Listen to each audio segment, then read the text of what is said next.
전 제2절에서 공소제기의 기본 원리가 나오죠.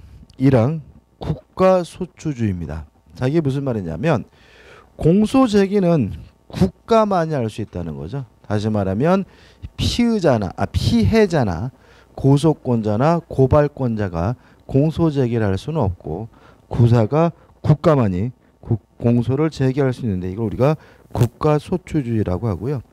특히 우리나라는 우측에 보시면 기소독점주의를 채택하고 있습니다. 다시 말하면 기소를 한 개 국가기관에 독점시키고 있다는 거죠. 그래서 현행법상 국가기관 중에서 검사만이 기소를 할 수 있도록 하고 있죠. 그죠? 이게 기소독점주의죠. 장단점이 있어요. 장점 1번 공소권 행사의 적정화. 이런 말이 나오죠. 기소독점주의는 검사 동일체 원칙에 따른 이렇게 나오는데 검사 동일체 원칙이라는 말은 검사는 한 몸이란 뜻입니다.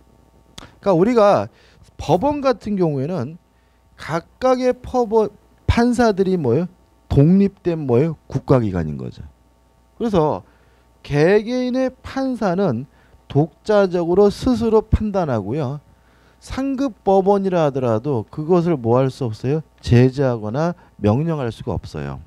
근데 검사들은 검찰청장을 적점을 해가지고 상명 하복 관계로 어떻게 짜여져 있는 거죠. 그래서 검사는 여러 사람이긴 하지만 실제로는 어떻게 한 몸과 같이 행동한다. 그래서 검사 동일체 원칙이라고 하고요. 그러면 결과적으로 검사의 판단은 모든 검사의 동일한 판단일 테니까 결과적으로 공소제기가 적정할 수 있고요. 공평할 수 있고 획일적이라는 점에서 장점이 있는 거죠. 따라서 2번도 마찬가지인데 이러한 장점 때문에 기소 기준을 뭐 할 수 있어요? 표준화할 수 있고 통일할 수 있다는 장점이 있습니다. 이에 반해서 단점이죠. 1. 검사의 뭐죠? 독선화죠. 다시 말하면 검사가 굉장히 강력한 국가기관으로 등장하게 되고요. 검사가 독선을 흐를 우려가 있고요. 그 다음에 2번 검사의 뭐죠? 정치합니다. 자, 동일체 원칙에 따라서 예를 들어서 검찰청장이 있으면 이 검찰청장이 직접 하급 검사에게 뭐 할 수 있어요? 명령할 수 있고요. 그러면 검사는 동일체 원칙에 따라서 검찰청장이 뭘 따라야 돼요? 지휘와 명령을 따라야 되잖아요. 그럼 예를 들어서 정치권 입장에서는 누구한테만 외압을 행사하면 돼요? 검찰청장에게만 외압을 행사한다면 모든 검사들을 다 뭐 할 수 있어요? 지배할 수 있다는 이런 문제 때문에 검사들이 뭐죠? 정치화되고 여당의 눈치 보고 대통령의 눈치 보는 이런 문제점이 어떻게 해요? 나타날 수가 있죠. 그래서 뭐 요즘도 마찬가지지만 뭐 가난한 사람이 일반 국민이 피해를 입었습니다. 처벌해 주십시오라고 하면 대충 형식적으로 수사하는 데 많아서 대통령이 저런 거는 말도 안 된다. 엄벌해야 된다 말 한마디 하면 어떻게 해요? 온 검사들이 달라들어 가지고 처벌하고 이런 문제가 나타날 수가 있는 거죠. 자, 이게 원칙인데 예외가 있습니다. 아까도 말씀드렸지만 1. 즉결 심판은 검사가 청구하지 않고 경찰서장이 청구합니다. 따라서 일종의 기소 독점주의 예외가 되고요. 2. 법정 경찰권에 의한 제재입니다. 자, 이런 얘기죠. 지금 판사가 재판을 진행 중이에요. 근데 재판장에 보니까 자꾸 뭐 하는 사람이 있어요? 소란을 피우는 사람이 있으면 그 사람 어떻게 해요? 강제로 내보낼 수도 있고 그 사람을 강제로 뭐 할 수 있어요? 구금할 수도 있죠. 그럼 이것도 일종의 실질적인 뭐의 행사예요? 형벌권의 행사인데 이때는 누가 기소하지 않았더라도요. 검사가 기소하지 않았더라도 일종의 형벌권을 행사할 수가 있기 때문에 이것도 뭐예요? 일종의 기소 독점주의 예외로 볼 수가 있는 거죠. 다만 이거를 형벌로 보지 않는다면 이걸 그냥 행정벌로 본다면 기소 독점주의 예외로 보기는 어렵다라는 말이 나와 있습니다. 그죠?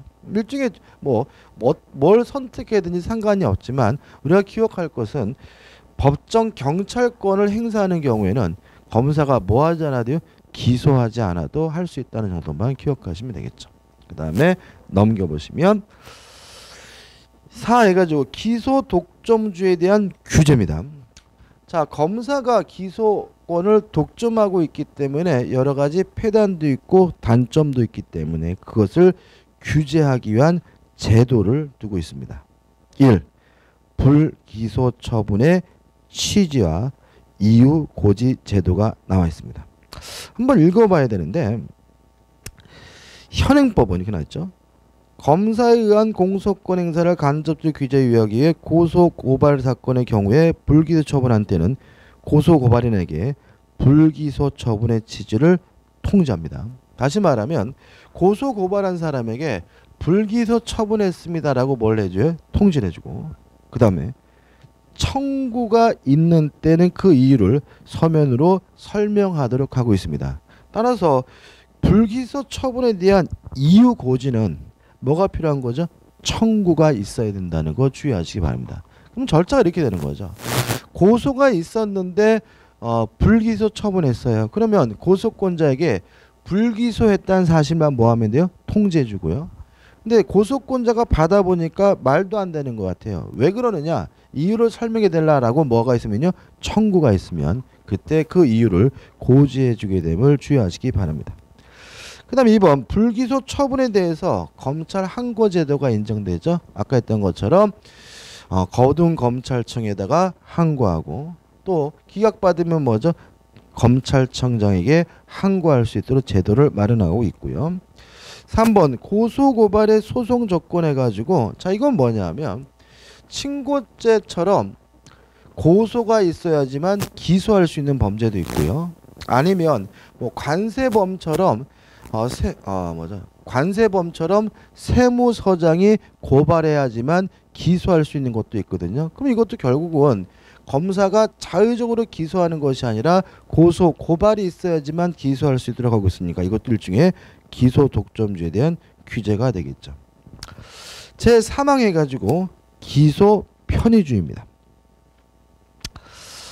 자, 기소 편의주의 의의라는 말은 기소할지 안 할지는 뭐죠? 검사의 마음이란 얘기죠. 예를 들어 가지고 범죄 혐의가 인정이 돼요. 충분히 처벌할 수 있어요. 그래도 검사는 뭐 할 수 있습니까? 기소유예 처분을 할 수 있으니까 실질적으로는 범죄 혐의가 인정된다 그래서 무조건 다 뭐 하는 건 아니에요. 공소를 제기하는 건 아니겠죠. 따라서 검사는 스스로가 판단에 의해서 재량에 따라서 불기소 처분을 할 수가 있는데 이걸 우리가 뭐죠? 기소 편의주의라고 합니다.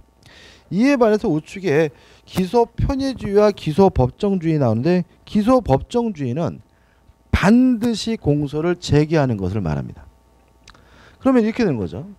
기소 편의주의는 검사가 할 수도 있고 안 할 수도 있고 자유재량에 따라서 어떻게 판단하게 되고요. 기소 법정주의는 만약에 법정에 관한 요건을 갖추고 있다면 검사는 반드시 기소해야 된다는 것이 뭐죠? 기소 법정주의죠. 그럼 우리가 왜 기소 법정주의를 인정하는 거죠? 이런 얘기죠. 만약에 기소 편의주의에 따른다면 처벌할지 안 할지를 1차적으로 누가 결정하게 돼요? 검사가 결정하게 되잖아요. 그죠? 다시 말하면 검사는 어떤 기관이에요? 수사하고 범죄 혐의가 인정되면 공소를 제기하는 기관이고 처벌할지 안 할지는 누가 결정하는 거예요? 법원이 결정할 문제잖아요. 그래서 이 기소 편의주의는 문제가 있다는 거죠. 그래서 검사는 기소 요건을 갖췄다면 아무리 처벌하지 않는 게 낫다고 판단되더라도 뭘 해야 돼요? 기소를 제기해야 되는 거고 처벌할지 말할지는 누가요? 법원이 판단해야 된다는 주의가 뭐가 되는 거죠? 기소 법정주의가 되는 거죠. 그럼 중간에 보시면 이제 어떻게 해요? 장단점이 나오죠. 1번 기소 법정주의의 장점. 검사의 자의, 개인적 의사나 정치적 영향으로부터 배제될 수 있고요. 또 형사사법의 획일적 운영을 통하여 법적 안정성을 유지한다는 장점이 있어요.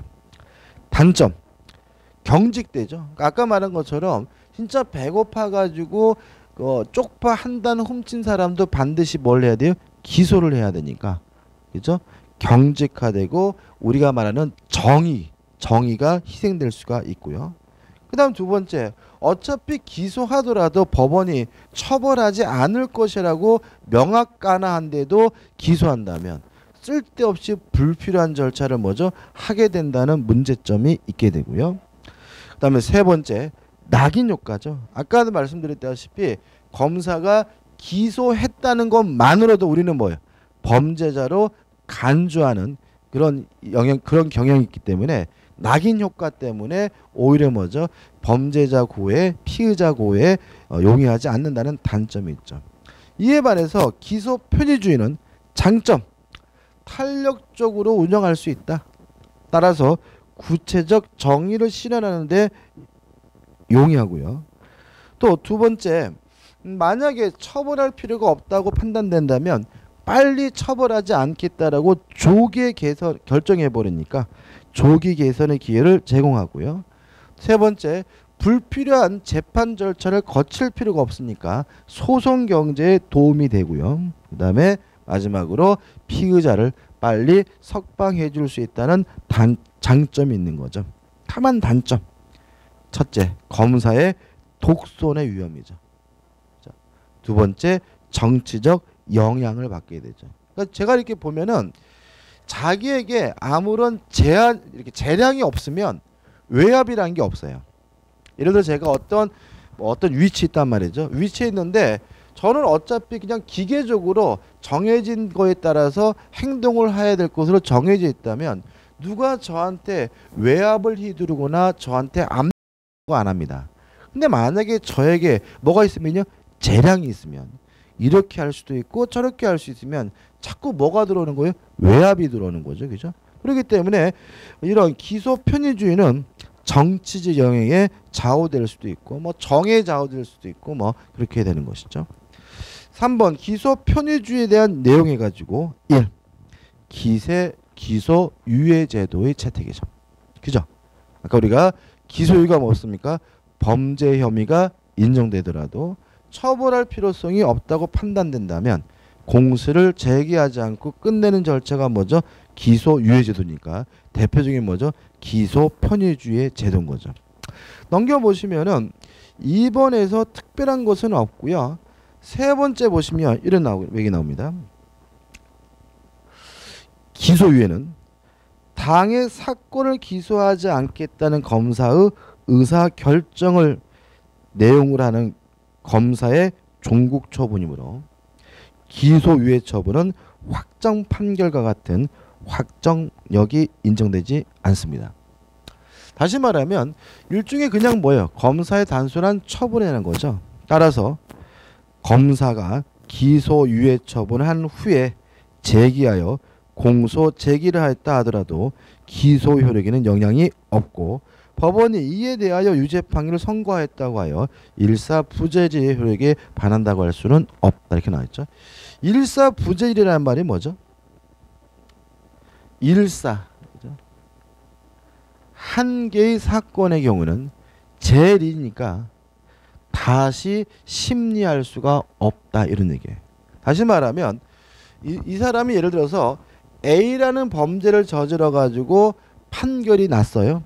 그러면 똑같은 사건에 대해서 또다시 한번 재판할 수가 없는데 이걸 우리가 뭐죠? 일사부재리 원칙이라고 합니다.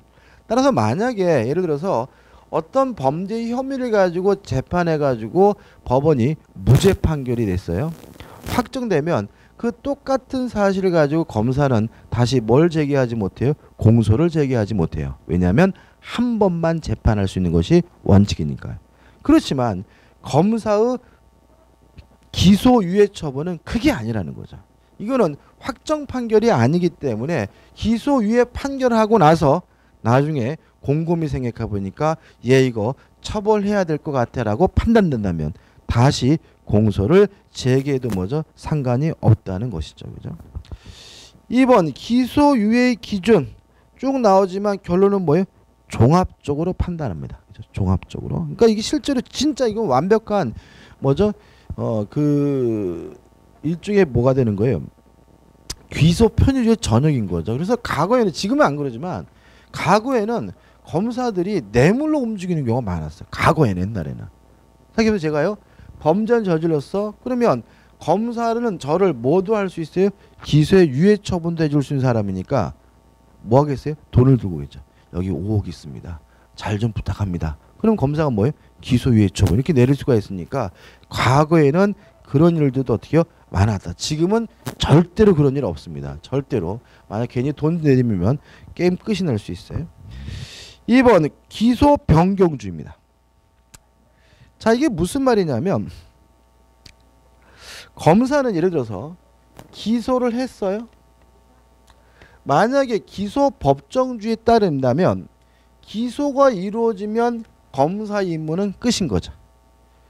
유죄 판결할지 무죄 판결할지는 오로지 뭐의 문제인 거예요? 법원의 문제인 거죠. 그죠? 근데 만약에 기소하고 나서 기소를 뭐 할 수 있어요? 취소할 수 있다면 이것도 일종의 뭐예요? 기소 편의주의인 거죠. 왜요? 공소가 제기된 후에도 검사가 기소를 취소함으로써 처벌을 뭐하게 할 수 있어요? 면하게 할 수 있는 거잖아요. 그죠? 따라서 기소 취소 제도는 일종의 뭐죠? 공소 취소 제도는 기소 편의주의 제도라는 거 기억해 두시면 되겠죠. 그 다음에 4번 기소 편의주의에 대한 뭐가 나옵니까? 법적 규제가 나옵니다. 규제를 해야 되겠죠? 어떻게 규제하느냐? 1. 불기소에 대한 규제. 검찰 항고 재항고 제도. 그 다음에 고등법원에 대한 뭐예요? 재심 청구. 그 다음에 불기소 처분에 대한 이유 고지 제도 및 그 다음에 마지막으로 헌법 세원 제도는 다 했지만 우리가 뭐죠? 기소 편의주의에 대한 규제로서 작용하게 되고요. 그 다음에 2번 공소 제기에 대한 규제입니다. 자, 이건 뭐냐면 이런 의미가 있죠. 굳이 공소를 제기할 필요가 없는데 제기하는 것도 일종의 뭐예요? 피해가 될 수 있거든요. 근데 우리 법은 공소 제기에 대한 규제는 하고 있지 않습니다. 왜냐하면 공소 제기가 되면 법원이 유죄인지 무죄인지를 판단할 문제이기 때문에 그런 거고요.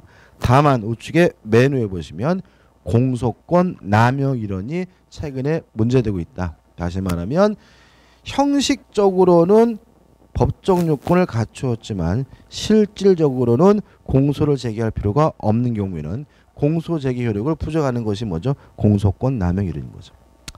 그 다음에 제4개 가지고 공소 취소입니다.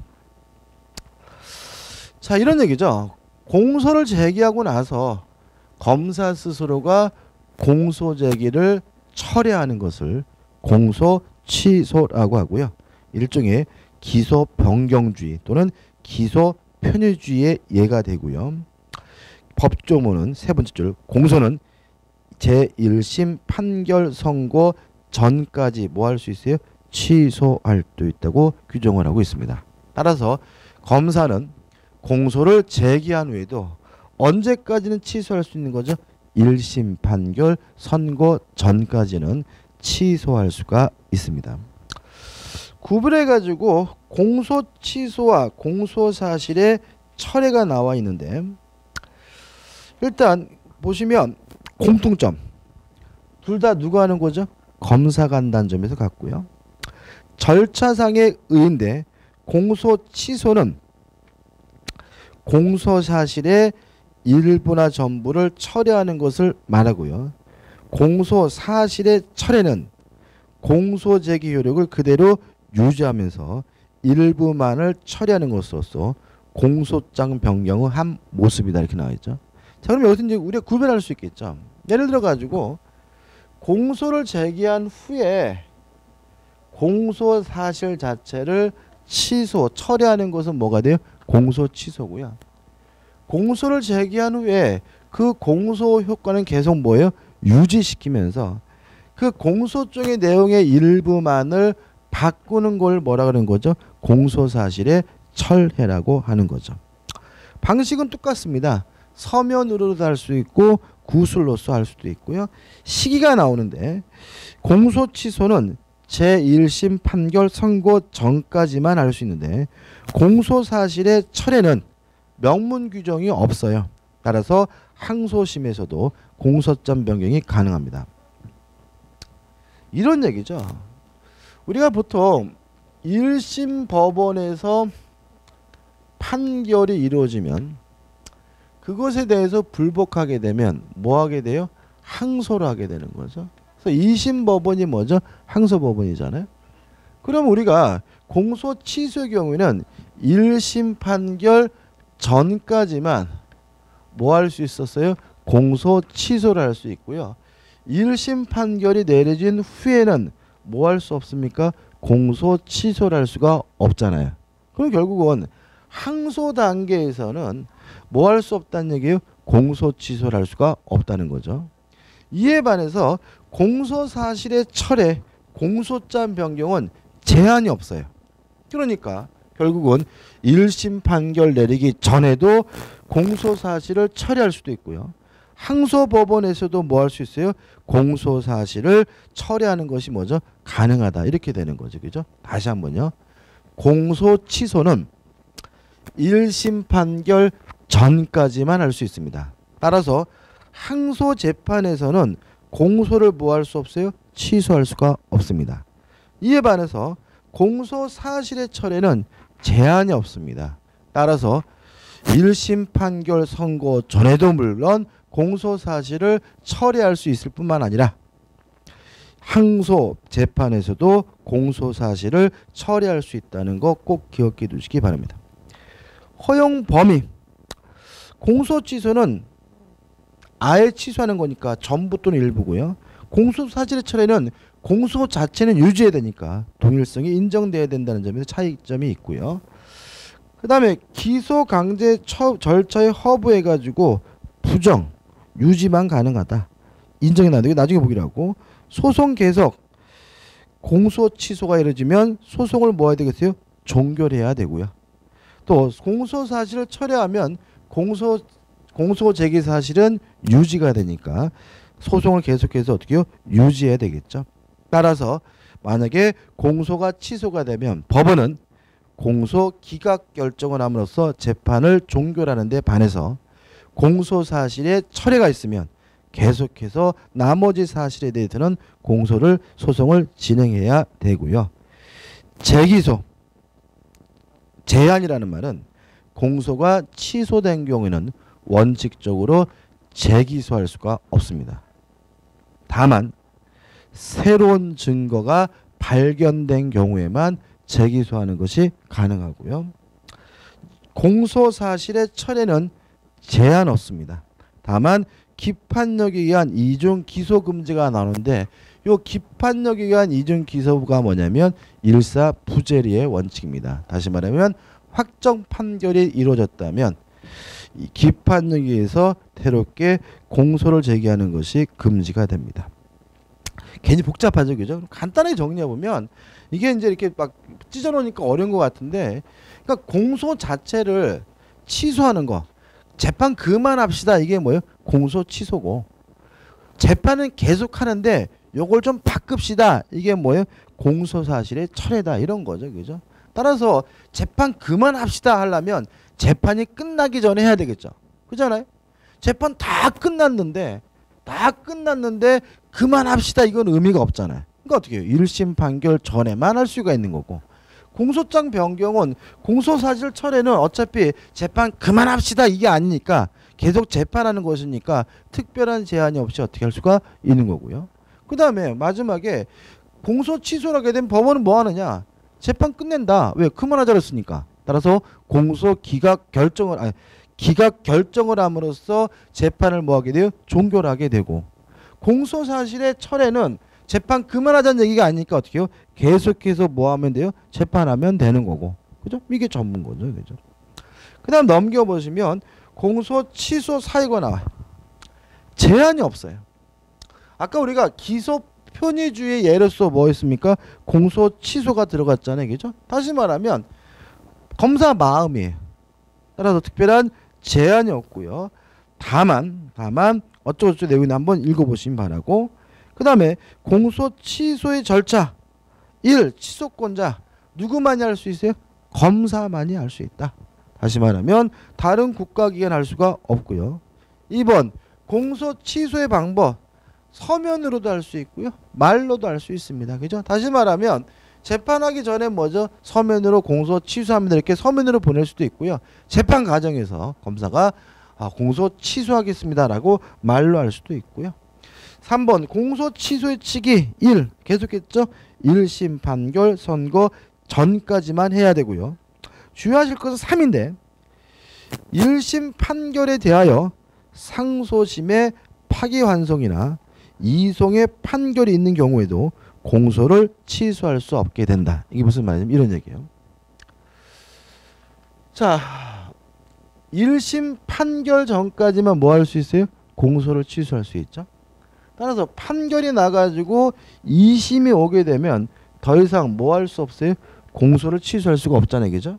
근데 여기서 항소법원에서 자판이라고 해서 스스로 무죄인지 유죄인지를 결정해 준 게 아니라 파기환송을 했어요. 파기환송을 해가지고 다시 재판이 어디로 왔냐면 1심 법원으로 왔단 말이죠. 이랬을 때도 공소 취소할 수는 없는 거다. 다시 말하면 파기환송이 되든 뭐 2심 뭐 항소심을 진행하든 공소 취소는 언제까지만 할 수 있습니까? 1심 판결 전까지만 할 수 있다는 의미인 거죠. 우측의 효과입니다. 1. 재판 끝냅니다. 공소기각 결정을 하게 되고요.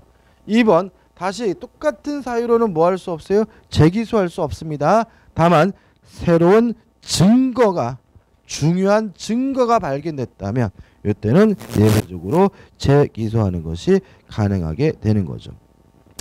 그래서 판례가 나와 있는데 첫 번째, 두 번째 판례는 뭐 특별한 것은 없고 그다음에 세 번째 판례는 뭐 1심 판결이 선고가 됐기 때문에 더 이상 공소 취소할 수 없다는 우리가 계속 떠든 내용이니까 한번 기억해 주시면 바라고요. 그다음에 네 번째 판례인데 자 그러면 재기소할 수 없고 새로운 중요한 증거가 발견되면 재기소할 수 있는데 그 중요한 증거가 뭐냐 이게 뭐예요? 네 번째 판례. 네 번째 점을 기준으로 밑에를 보시면 공소 취소 전에 가지고 있던 증거 이외의 증거로서 이게 무슨 말이죠? 새로운 증거로서 공소 취소 전의 증거만으로서는 증거 불충분으로 무죄가 선고될 가능성이 있으나 새로운 발견된 증거를 추가하면 충분히 유죄의 확신을 가지게 될 정도의 증거가 뭐가 되는 거죠? 중요한 증거인 거죠. 그죠? 자, 그럼 이렇게 되는 거죠. 수사를 해가지고 공소를 제기했어요. 근데 재판을 하다 보니까 아이고 이거 수사가 좀 제대로 안 된 것 같고 아직 재판을 준비가 안 돼 있어요. 근데 문제는 이 상태에서 계속 진행되다가는 뭐가 날 판이에요? 무죄 판결이 날 판이라면 검사는 공소를 뭐 할 수 있어요? 취소할 수 있는 거죠. 취소하고 나서 어떻게 해요? 열심히 수사를 해봤는데 별다른 또 다른 증거가 없다면 재기소할 수가 없지만 만약에 새롭게 증거가 발견됐고 이 새로운 증거로서 그 사람을 뭐로 바꿀 수 있다면요? 유죄로 바꿀 수 있다면 그때는 재기소하는 것이 가능하다는 판례니까 좀 기억해 두시기 바랍니다. 그 다음에 판례는 이런 거죠. 포괄 일제의 공소 사실의 일부를 철회하였다가 다른 중요한 증거의 발견도 없이 다시 기소할 수 있는지 여부 해가지고 어쩌고저쩌고 해가지고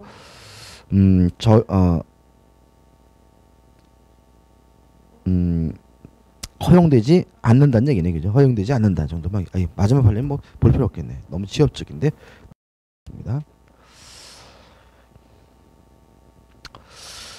뭐 마지막 판례는 뭐죠? 지금까지 계속한 겁니다. 새로운 증거가 없고 중요한 증거가 없다면 재기소할 수 없다는 판례입니다. 그 다음 제3절에서 이제 공소 제기의 절차가 나오고 있습니다. 자, 일단 이런 얘기죠. 지금 수사를 해가지고 증거가 확보돼서 유죄임이 혐의가 있다면 검사는 공소를 제기하게 되는데 어떤 절차에 따라서 공소를 제기해야 되느냐. 1. 공소장을 제출해야 됩니다. 양가리 1번 공소 제기의 방식에서 공소장을 관할 법원에 제출하여야 합니다. 주의하실 것은 반드시 서면으로 해야 됩니다. 따라서 뭐 전보나 팩스 이런 걸 할 수 없습니다. 반드시 뭐로 해야 돼요? 서면으로 해야 되고요. 2번 첨부 서류해 가지고 공소장 부본을 먼저 송달해야 합니다. 이게 어떤 거냐면 이런 거죠. 그러니까 과거에는 복사기가 없었죠. 옛날에는 그죠? 제가 어렸을 때만 해도 복사기 없었어요. 복사기 없었기 때문에 예를 들어 가지고 서류가 한 장 있는데 이거를 복사기가 없으니까 복사할 수가 없잖아요. 그래서 어떻게 했어요? 먹지를 대 가지고 어떻게 해요? 2장을 만들었어요. 이해되시죠? 그죠? 다시 말하면 공소장 부본을 송달한다는 말은 원래 취지는 뭐냐면 복사기가 없으니까 만든 그 서류를 2개로 복사하는 일이 불가능했잖아요. 그죠? 그래서 만들 때 어떻게 해요? 먹지를 대 가지고 뭐죠? 2장을 만들어라 이런 얘기예요. 2장을 만들어서 어떻게 해요? 보내줘야 법원은 마지막에 1회 공판기일 5일 전까지 피고인 또는 변호인에게 뭐죠? 송달하게 됩니다. 이제 다시 말하면 공소장을 제출할 때 쉽게 말하면 복사본을 어떻게 해요? 함께 내야 법원은 원본은 어떻게 해요? 자기가 갖고 부본은 누구한테요? 피고나 변호인에게 뭐죠? 송달하게 되는 거죠. 2번 변호인 선임서 해가지고 이렇게 나왔습니다. 공소 제기 전에 변호인이 선임되거나 보조인의 신고가 있는 경우에는 그 변호인 선임서, 보조인 신고서를 공소장에 먼저 첨부해야 합니다. 그럼 이제 일단은 공소장 1번주의 해가지고 공소장은 한 장이에요. 원래는 한 장. 한 페이지거든요. 다만 만약에 변호인이 이미 있다면 거기다가 뭐죠? 선임서를 합본해서 뭐죠? 보내주게 되고요. 그 다음 우측에 보시면 기타 서류 해가지고 체포, 구속된 후 석방된 경우 또는 구속된 이유는 체포영장, 긴급체포서, 구속영장, 기타 구속에 관한 서류를 첨부합니다. 끝이에요. 그 다음은 아무것도 첨부하지 않습니다. 왜요? 법원의 예단 때문에. 그래서 우리가 공소장 1번주 해가지고 공소를 제기할 때는 한 장짜리, 한 페이지겠죠? 한 페이지를 내는 것이 원칙인데 만약에 변호사가 있으면 뭐죠? 선임계를 첨부하고요. 그죠? 그다음에 만약에 구속영장이나 체포영장이나 긴급체포서 등이 발부됐으면 그걸 뭐예요? 첨부하고 그 외에는 아무것도 첨부하면 안 됩니다. 왜냐하면 만약에 공소를 제기할 때 검사가 수사 기록을 첨부하면 안 된다는 얘기예요. 검사가 수사해 보니까 뭐 칼이 나왔고 막 이런 거 어떻게 잔뜩 해가지고 뭐죠? 첨부해가지고 공소를 제기하면 안 된다는 취지입니다. 왜냐하면 법원이 예단을 갖고요. 예단을 가지면 공정한 재판이 이루어질 수가 없기 때문에 그래요. 그래서 제가 전에 이런 말씀드렸죠. 판사는 미리 뭐 하면 안 돼요? 예습하면 안 된다. 그죠? 다시 말하면 공소장도 약간 뭐가 생겨요? 예단이 생긴데 거기에 막 흉측한 막 칼 사진 있고 막 그 피의자의 뭐 험악한 막 사진이 들어있고 그러면 어떻게 해요? 판사가 이 처죽일 놈 이렇게 갈 수가 있기 때문에 공소장 1번 주에서 최소한 간소하게 보내게 되는 거죠. 2번 공소장 기재의 사항인데 필요적 기재 사항입니다. 총 4가지입니다. 1 보시면 피고인의 성명, 기타 피고인을 특정할 수 있는 사항을 기재합니다. 2. 제명 기재하고요. 3. 공소 사실을 기재하고 4. 적용 법조를 기재합니다. 그래서 총 4가지를 기재하게 되고요. 주의하실 것은 맨 밑에 보시면 4. 판례는 누범이나 상습범을 구성하지 않은 전과사실, 소년부 송치 처분을 받은 사실을 기재하는 것도 피고인을 특정하는 방법이 될 수 있다고 합니다. 자, 이게 왜 문제가 되냐면요. 전과 사실을 기재하면 판사에게 뭘 줘요? 예단을 주죠. 얘가 지금 절도로 기소가 됐어요. 근데 보니까 정가 5범이에요. 그럼 어떻게 해요? 이 자식 또 했구나. 이런 생각을 가질 수가 있잖아요. 그래서 원래는 적으면 안 되는 거예요.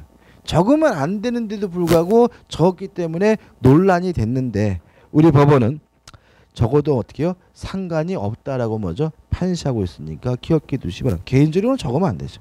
그 다음에 넘겨보시면 핵심 판례 큰 의미는 없고요. 그 다음에 제명입니다. 제명 적어야 되죠. 그죠?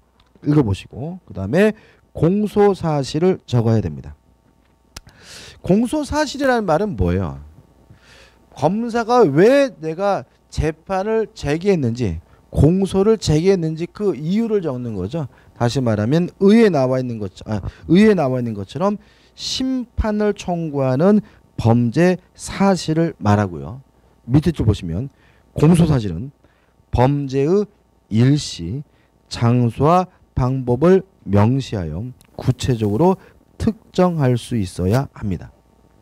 구체적이 된다 이거죠. 그죠? 왜 그러냐면 검사가 수사도 제대로 안 했어요. 그래가지고 대충 해가지고 공소 제기하는 것은 뭐 되지 않아요? 허용되지 않는다는 거죠. 최소한 수사를 해가지고 그 범죄 사실이 공소 사실이 특정될 수 있어야 어떻게 해요? 공소를 제기할 수 있다는 얘기고. 그러면 2번 해가지고 공소 사실이 어느 정도 돼야 특정이 되느냐? 1. 일반적인 정도에서 밑으로 세 번째 줄입니다. 다른 공소 사실과 구별할 수 있는 정도. 즉 공소 사실의 동일성을 인정할 수 있는 정도면 족합니다. 우측에 판례 보시면 이렇게 돼 있죠. 메뉴에 피고인은 상피고인이 피해자를 때릴 때 그 주위에 위세를 부린 방법으로 폭행을 가했다고 하는 공소사실은 구체적인 행동의 표시를 결하여 적법한 공소사실 적시라고 볼 수는 없다. 무슨 말인지 아시겠어요? 이 상피고인이란 말이 뭐냐면 지금 위에 갑이라는 사람의 피고인이 내용이 나오고 얘는 이제 어떻게 해요? 뭐 누구를 뭐 몽둥이로 뭐 때리고 몽둥이로 2회 때리고 뭐 팔로 뭐죠? 팔로 뭐 5번 때리고 이렇게 나왔단 말이죠. 그 다음에 2번 해가지고 을 이렇게 했는데 얘는 그냥 옆에서 위세를 이렇게 뭐죠? 이렇게 가오 잡고 서 있었다. 이런 식으로 써 있었단 말이죠. 이건 뭐예요? 공소사실이 뭐든지 특정되지 않았다. 이런 판례고요. 그 다음에 이 특정에 관해서 가장 중요한 것이 뭐냐면 관세포탈죄인데 이런 거 있어요. 공소장에 사유의 방법을 적시하지 않고 막연히 사유의 방법으로 포탈한 것이다 라고 적었어요. 자, 이게 무슨 말이냐면 사위라는 말은 쉬운 말로 풀면 사기술 이런 뜻이에요. 이 사람 지금 뭐냐면 관세를 포탈했거든요. 어떻게 해요? 사기술을 이용해서. 그러면 이것이 공소장의 내용으로서 특정되면 어떤 행동을 해서 사기술을 부렸는지 이게 나와야지. 그죠? 뭐 서류를 위조했든지 아니면 뭐죠? 뭐 그 관세 공무원을 꼬셨든지 아니면 미인계를 썼든지 아니면 뭐 독가스를 품었든지 뭐 이렇게 구체적인 방법이 나와 있어야 되는데 그냥 뭐라고요? 사유의 방법으로 이렇게 써 있다면 특정되지 않기 때문에 요 공소제기는 뭐죠? 부적법하다는 판례죠. 그럼 이거는 결국 어떻게 해요? 공소제기 안 한 것과 똑같은 요력이 발생하겠죠. 그 다음에 이제 세 번째 판례는 마약사범인데 그 밑에 보시면 이런 말 있잖아요.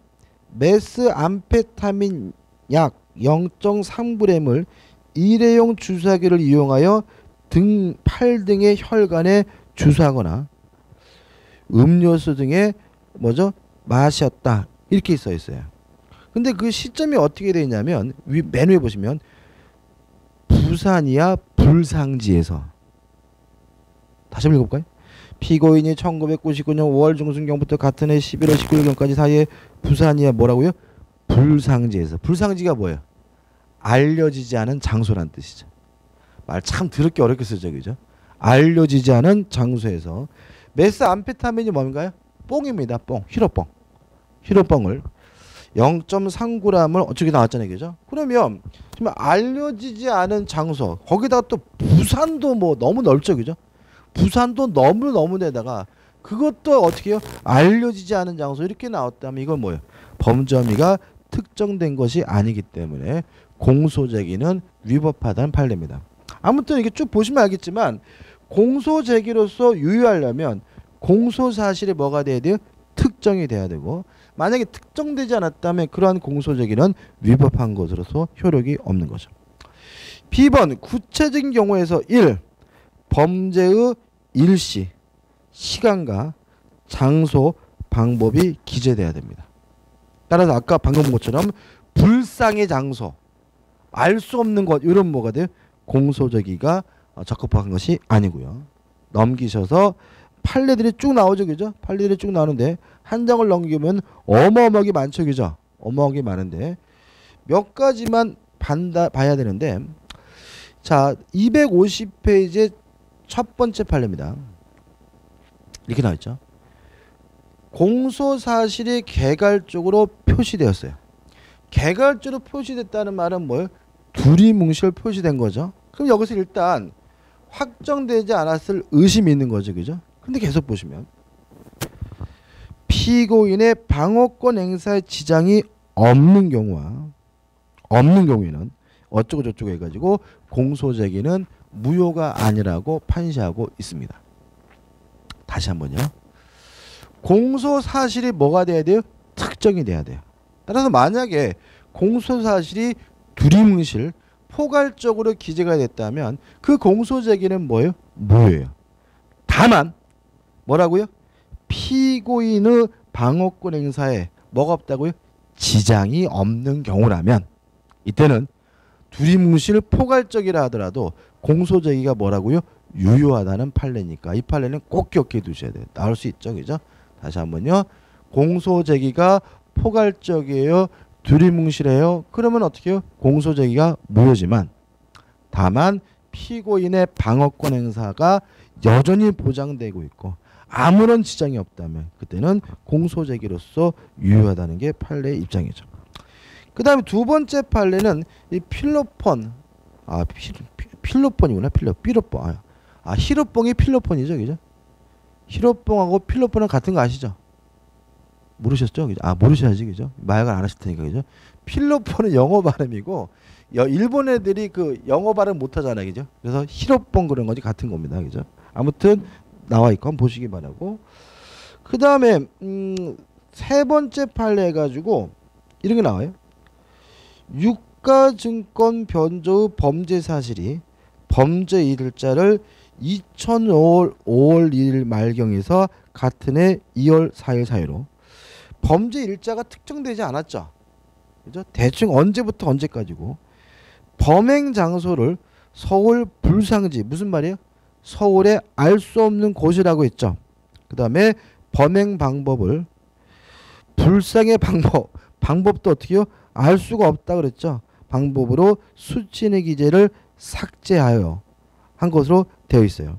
그럼 이것이 유가증권 번제죄에 대해서 공소제기가 위법하냐 요 문제에 대해서 해가지고 결론 보시면 공소사실이 특정되지 아니하여 공소제기가 위법하다고 볼 수는 없다. 다시 말하면 공소제기가 뭐죠? 적법하다는 판례입니다. 중간에 이유가 나오는데 이건 명확해서 그럽니다. 지금 이 사람이 지금 뭐예요? 유가증권 변조죄잖아요, 그죠? 근데 유가증권을 변조된 거를 검사가 가지고 있어요. 무슨 말이겠어요? 지금 이 사람이 유가증권을 뭐 해서요? 변조했다는 이유로. 유가증권 하면 여러분 뭐 떠오르세요? 상품권상이에요, 상품권. 상품권이요. 예를 들어 가지고 6만 원이에요. 돼 있는데 이 사람이 6만 원을 뭐죠? 요렇게 8만 원으로 바꿨어요. 이게 뭐예요? 유가증권 뭐죠? 변조잖아요, 그죠? 그래서 이 검사가 이 유가증권 어떻게 해요? 가지고 있어요, 그죠? 변장고 증거 잡은 거죠, 그죠? 물어봤어요. 언제 했어? 그랬더니 기억이 잘 안 나는데 이런 거죠, 그죠? 그러니까 지가 바꿨지만 언제 했는지가 어떻게 기억이 안 난다 그러고 어디서 했어? 글쎄요, 그날 제가 저 자취방에서 했는지 잘 모르겠는데 막 이런 식으로 진술한 거죠. 근데 이거는 결국은 공소사실이 특정되지 않은 것처럼 보이지만 검사가 이미 뭘 확보했어요? 유가증권을 확보하고 있다면 당연히 뭐 할 수 있어야 돼요? 처벌할 수 있어야 되니까 뭐죠? 공소제기가 위법한 것이 아니라 어떻게 해요? 적법하다는 것이 요 판례지, 그죠? 이것도 좀 기억해 두시기 바라고. 그 다음 밑에 판례는 아까 했던 판례입니다. 뭐 메소암포타민에서 히로뽕 뽕 맞는 건데 한번 보시면 될 것 같고, 그 다음 밑에 판례도 뭐죠? 뽕 맞은 겁니다. 계속 이게 우리 마약을 투약한 게 나오죠, 그죠? 왜 그러는 거예요? 마약이라는 거는 지도 맞은 놈도 자기가 어떻게 해요? 언제 어디서 어떻게 맞았는지가 어떻게 해요? 기억이 잘 안 나는 거잖아요. 기억날 놈이 뭐 마약 맞았겠습니까? 그러다 보니까 뭐죠? 공소장의 내용이 확정되지 않아서 어떻게 해요? 문제가 되니까 이렇게 나오는 거고요. 그 다음에 이제 우측에 보시면 컴퓨터가 나와요. 컴퓨터. 세 번째 봅니다. 불특정 다수인의 업무 처리에 사용된 컴퓨터 등을 대상으로 범한 컴퓨터 등 장애 업무 방해자에 대한 공소사실의 특징이에요. 이거 뭐냐면 과거에 그런 거 있었죠. 뭐 이런 거 있죠. 컴퓨터 이렇게 뭐 이렇게 이상한 사이트 들어가면 뭐 바이러스를 뭐 퇴치해 드립니다. 다운 받으십시오. 해가지고 딱 했더니 그냥 짜라락 해가지고 컴퓨터 킬 때마다 뭐예요? 뭐 그냥 막 수십 개가 막 검색되고 그죠? 그러면서 뭐 뭐 이렇게 했습니까? 해서 예 하면 갑자기 결제 사이트 들어가고 막 그런 거 있었잖아요. 뭐 노하면 어떻게 해요? 노하면은 뭐 어쩌고저쩌고 해가지고 보면 다 이게 뭐였어요? 악성이었잖아요, 그죠? 요런 거를 처벌하는 겁니다. 지금 이게 문제가 되는 게, 그러니까 결국 어떻게 돼요? 그런 게 자꾸 내 컴퓨터에 무단으로 깔리게 되면 저는 업무를 제대로 뭐 하지 못해요? 그러니까 이게 뭐가 되는 거예요? 컴퓨터 등 장애 업무 방해죄가 되는 거죠. 근데 밑에 보시면 피고인이 불특정 다수 인터넷 이용자들의 컴퓨터에 자신들의 프로그램을 설치하여 경쟁업체 프로그램이 정상적으로 사용되거나 설치되지 못하도록 했어요. 이것이 공소 사실이 확정된 거냐에 대해서 결론 보시면 공소 사실은 특정되지 않았다라고 판시하고 있습니다. 조금 의문스럽죠, 그죠? 의문스러운데 왜 이런 판결이 나오는 거예요? 판사님들이 컴퓨터에 대한 지식이 없어서. 아무래도 이 판사님들이 컴퓨터에 대한 이런 지식 같은 게 없다 보니까 그냥 그 정도는 뭐 허용되지 않느냐 이런 취지인 것 같은데, 아무튼 특정되지 않고 있다라고 했으니까 결론을 좀 기억해 두시기 바라고요. 그 다음에 이제 집회 및 시위 관한 법률상 해상 명령 위반으로 공소가 제기됐어요. 자, 이게 어떤 거냐면 형법 배우실 분 있으면 이런 거 있습니다. 허락도 없이 주거에 들어갔어요. 그럼 뭐죠? 주거 침입죄죠. 그죠? 주거 침입죄. 근데 들어갈 때는 허가를 받았어요. 예를 들어 가지고 제가 띵띵띵똥 해가지고 문을 열어봤더니 좋은 말씀 전해드리러 왔습니다 이런단 말이죠. 그래서 진짜 좋은 말 해줄 줄 알고 어떻게 해요? 들어오세요 했는데 갑자기 뭐 내일 지구가 멸망하고 막 이런단 말이죠. 그러다도 뭐는 아니에요? 주거 침입죄는 아니죠. 제가 뭐 했어요? 허락을 했으니까, 그죠? 근데 제가 만약에 나가라고 했는데도 안 나가면 태거 불응죄로 처벌받습니다. 근데 나가라고 해서 안 나갈 때 몇 번 나가라고 해야 되냐면 3회 이상 나가라고 했는데 안 나가면 뭐가 되는 거예요? 태거 불응죄가 돼요. 이것도 어떻게 해요? 비슷한 겁니다.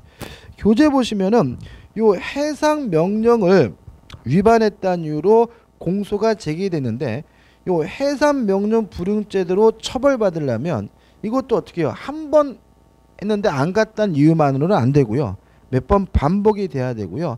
또 구체적으로 그 사람들이 해상 명령을 들었는지가 뭐죠? 적시가 돼야 되는 거거든요. 다시 말하면 해상 명령을 들었는데도 해산 안 해야 뭐가 되는 거예요? 처벌이 되는 거거든요. 근데 결론 보시면 집시법 제20조 제1호 각호 중 어느 사유로 해산 명령을 받았는지를 뭐 할 수 없어요? 특정할 수 있을 정도로 공시서실과 적용법조를 어떻게 해요? 기재해야 된다는 거죠. 따라서 만약에 그 해상 명령을 어떻게 받았는지가 만약에 특정되지 않았다면 여기 나와 있는 것처럼 해산 명령 위반으로 공소를 제기할 수도 없고 뭐 할 수도 없어요? 처벌할 수 없다는 판례니까 좀 기억해 두시기 바랍니다. 그 다음에 밑에 판례는 문서 위조인데 한번 보시고요. 그 다음에 세 번째 판례는 뇌물입니다. 이것도 참 애매하거든요. 그러니까 예를 들어가지고 뇌물을 줬다가 잡았어요. 얼마 줬어 그랬더니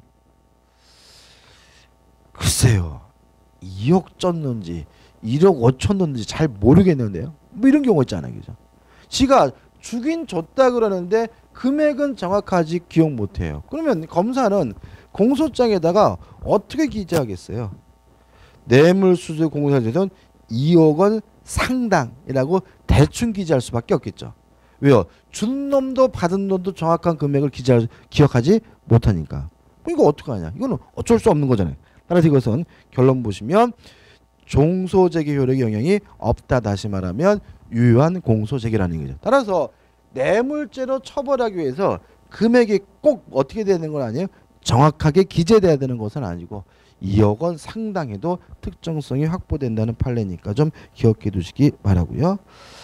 그 다음에 밑에 내용 판례는 뭐 두 개째 판례는 뭐죠? 히로뻥이죠. 마약 사건이니까 보시기 바라고. 마지막 판례는 이게 뭐냐면 그 유한열 열사라는 게 있어요. 연세대 앞에서 분신 자살한 분이 계셨어요. 근데 그분이 이제 문제가 뭐냐면 그분이 유서를 작성했는데 그 유서를 작성한 것을 다른 사람이 대신 써줬다. 이게 이제 문제가 돼가지고 공소가 뭐죠? 제기가 됐습니다. 그러니까 일단 도덕적으로 비판받는 거죠. 왜냐하면 친구가 나 오늘 오후에 몸에다가 석유 뿌리고 분신 자살할 거야 라고 한다면 말려야죠. 그죠? 말리지는 않고 뭐죠? 그것을 뭐죠? 유서를 뭐죠? 이렇게 대신 써줬다는 것도 문제가 있고요. 그 다음에 법적으로도 어떻게 문제가 있습니다. 이게 뭐냐면 자살 방조죄가 되는데 요거에 대해서 이제 어떻게 공소장이 제출되냐면 밑에 세 번째를 보시면 1991년 4월 27일부터 같은 해 5월 8일까지 어느 날, 그러니까 날짜를 특정할 수 없어지겠죠. 대충 언제부터 언제까지 서울 어느 곳에서 유서 2장을 작성해 줬다. 그러면 시간도 특정되지 않고 장소도 특정되지 않았기 때문에 이것이 이것이 확정되지 않은 공소제기냐 요 문제에 대해서 우리 판례는 이거는 지금 유서를 대필했다 그래서 처벌하는 것이 아니라 자살을 방조했다는 이유로 처벌하는 것이니까 요 사실의 적시만으로도 자살을 방조했다는 것이 뭐가 된다는 거예요? 확정된다는 거죠. 따라서 적법한 공소장 기재라는 거 기억해 두시기 바랍니다. 넘겨보시면 이제 B번에서 피해자의 피해품이 나오는데 아이고 좀 쉬었다가 봐야 되겠네요. 그죠?